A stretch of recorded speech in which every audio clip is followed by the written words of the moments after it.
that your great teachers aren't these great famous people out there, but they're usually about 5'5" or so and have red hair. But Frida, you've been such a teacher to me in how you live your life and live these principles. So grateful to hear from you this morning.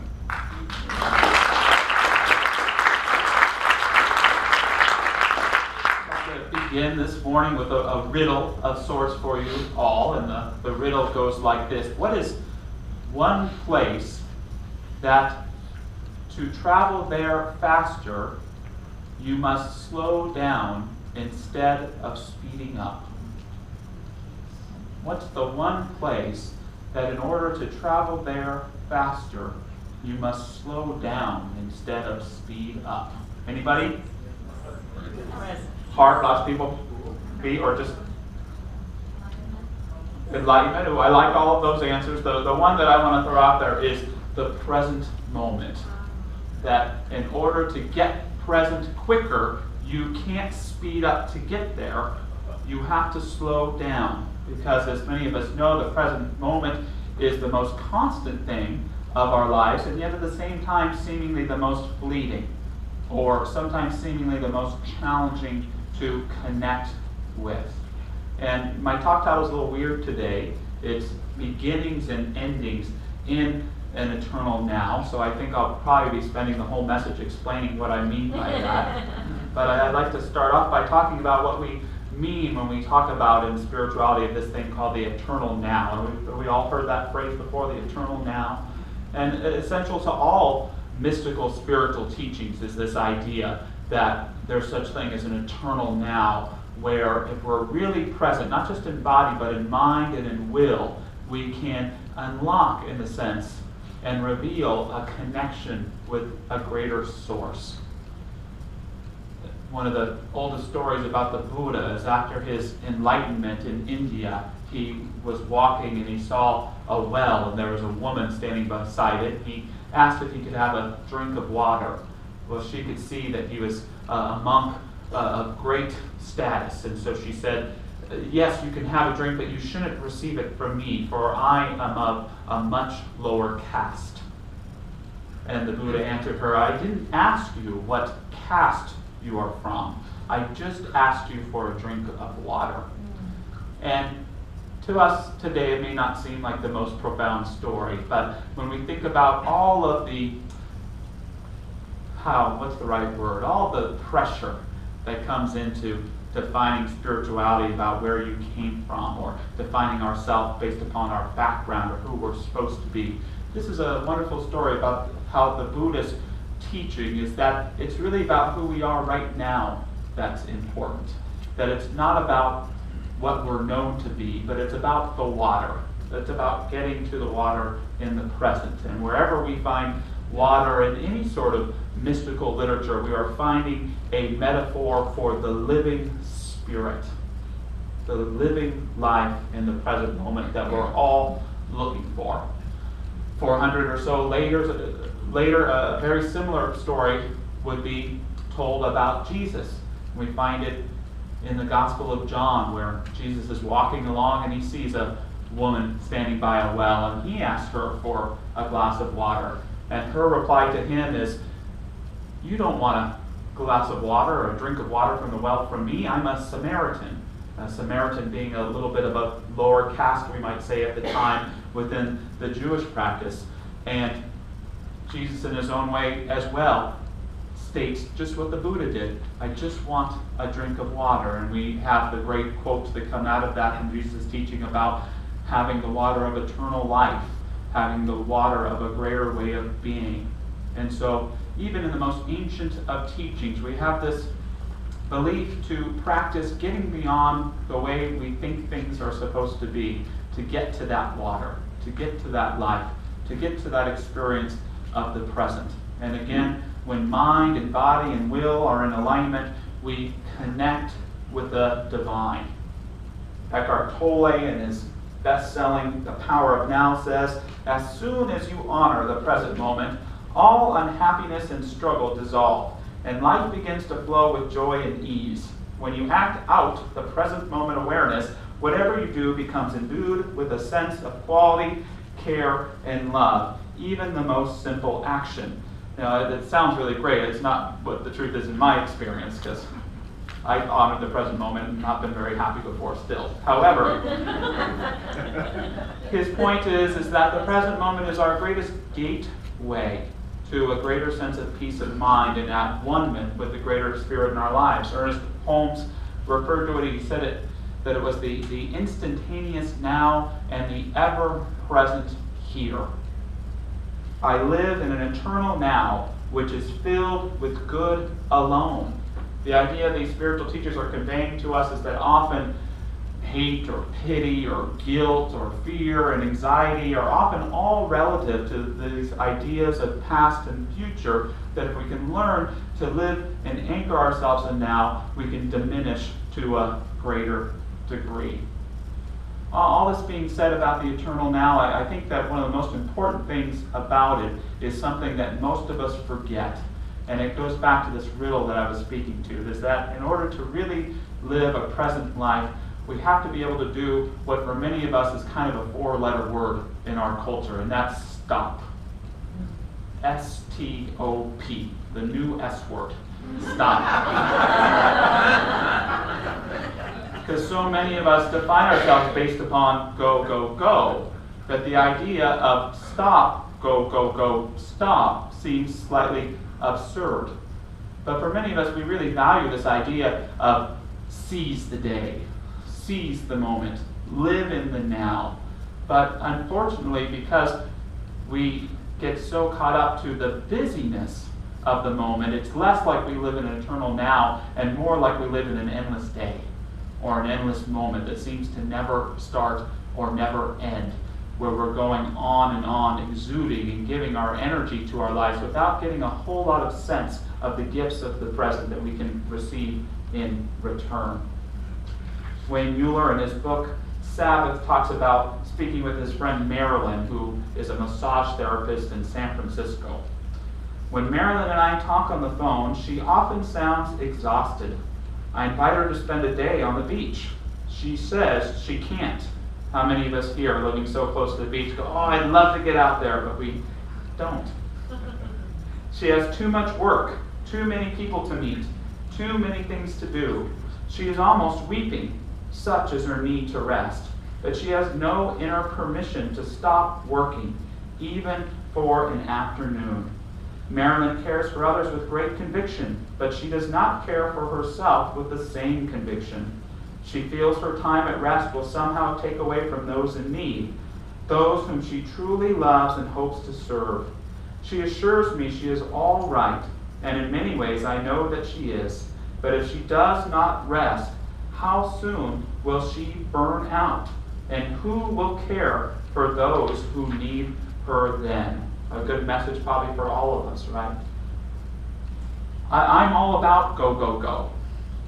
But the charge today is to learn to put a stop between those go, go, goes. A couple stop signs there. To recognize that, yes, part of living in the now is about seizing the day, but just as important is about appreciating the day. It's just as important that we're able to, as they say, stop and smell the roses. So many people put the emphasis on that statement on smell and roses, but the key there is it starts with stopping, right?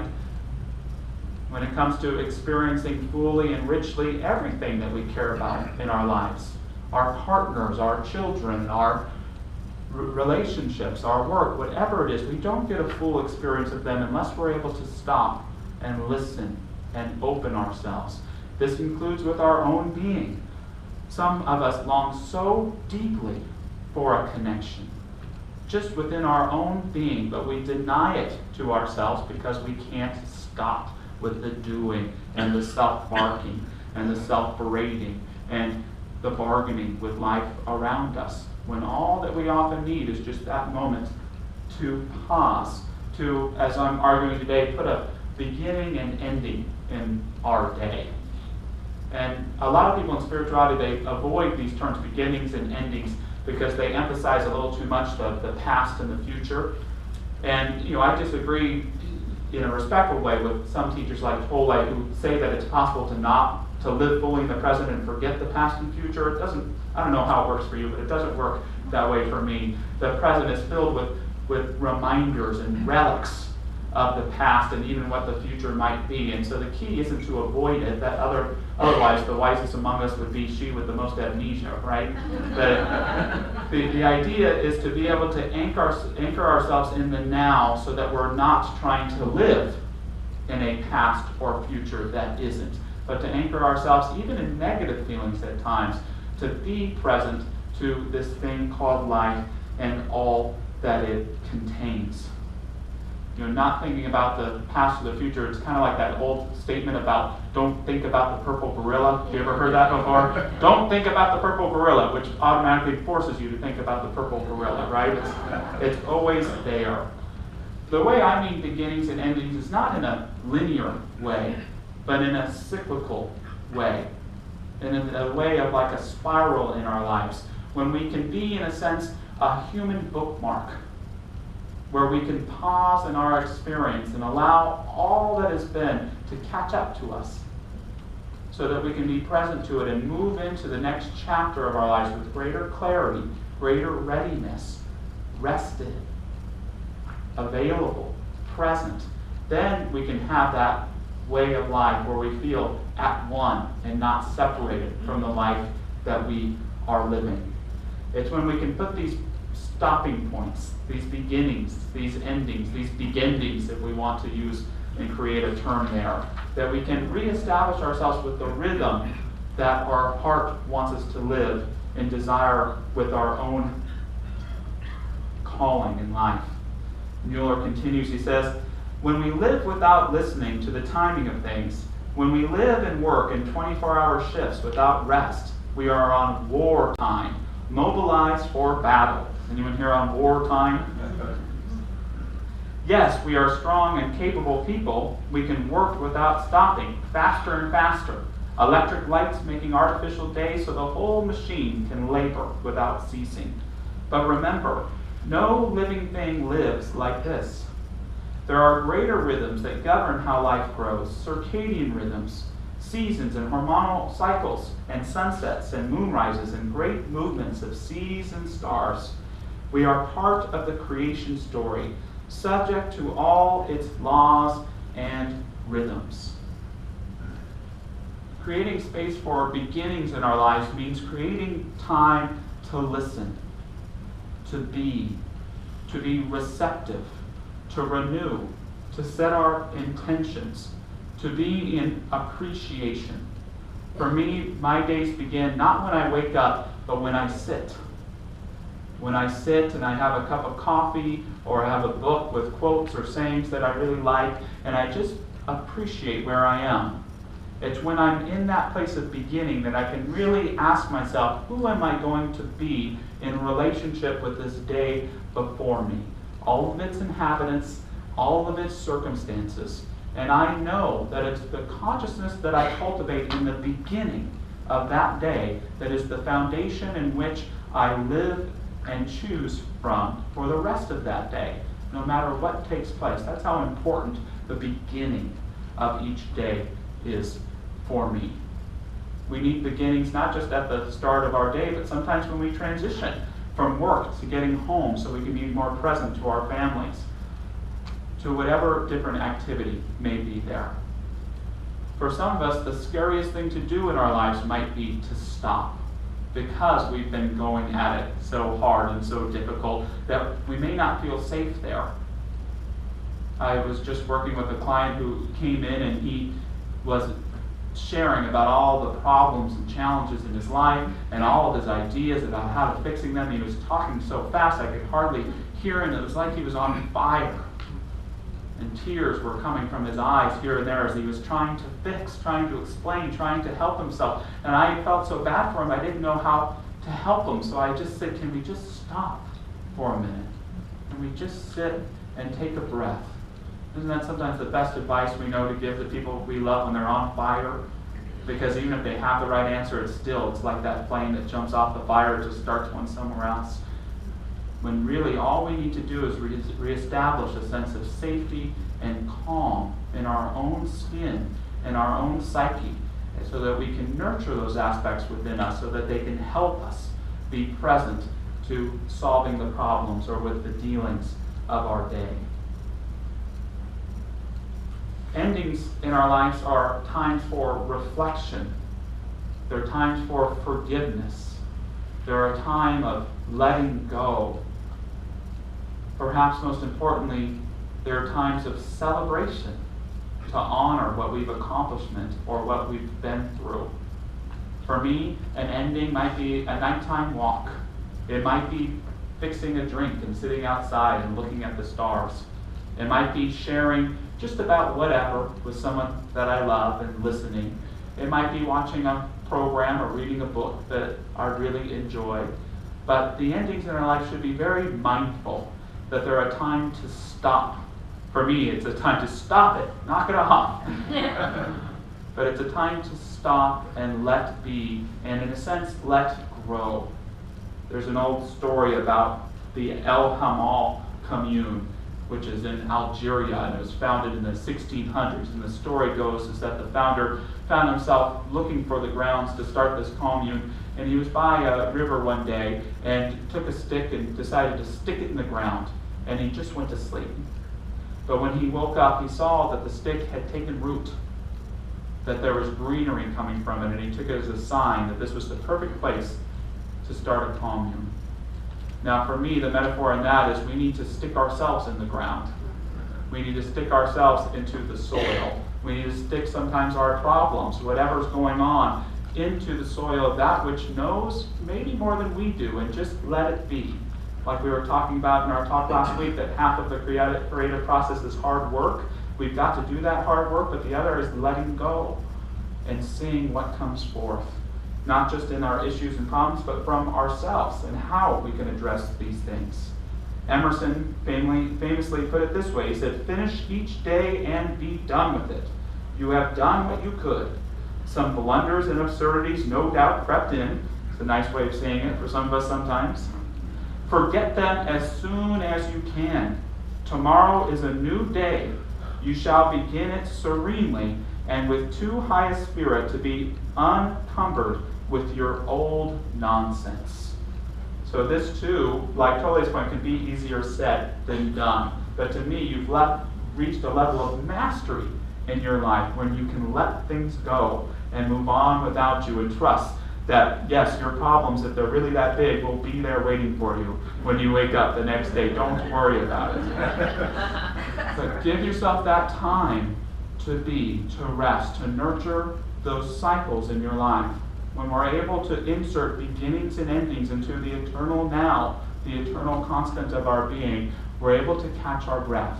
We're able to be present to all that is indeed present to us. I think this is the idea behind the Taoist idea of non-action, which is so interesting because our culture is so the opposite of action.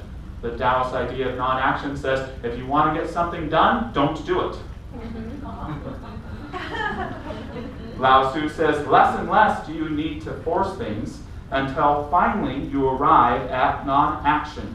When nothing is done, nothing is left undone. And not to interpret Lao Tzu, because I think a lot of us misinterpret it, but I think the idea is give it your best shot for a time and then let it go. Because until we are willing to have our relationship with non-action, what really matters in our life doesn't have time to do its thing, to grow, to prosper, to fermentate. Central to the belief of the eternal now is that we're always here. There's really no destination to get to. As the old saying goes, the way to get to happiness is to drop the pursuit and find that it's right there waiting for us. Or as T.S. Eliot famously said, he said, "We shall not cease from exploration, and the end of all our exploring will be to arrive where we started and know the place for the first time." So in a prayerful moment of closing, I just invite us to be aware of our relationship with this thing called the present, with what is right here and right now. And without resistance or even an awareness of resistance, just simply let ourselves be in this here and now, recognizing there is nowhere else to go. There is just that cycle of returning over and over. The choice is up to us when we return, how much clearer we will be, how much open, how rested, how ready, how willing, how open. May we open ourselves more deeply, make ourselves more available to the presence and calling of our own soul, of the beat of our own drummer, which calls us ever nearer to be right where it is, which is indeed always right here and right now. And so it is. So thank you for your time, everyone, this morning. It's great to see you.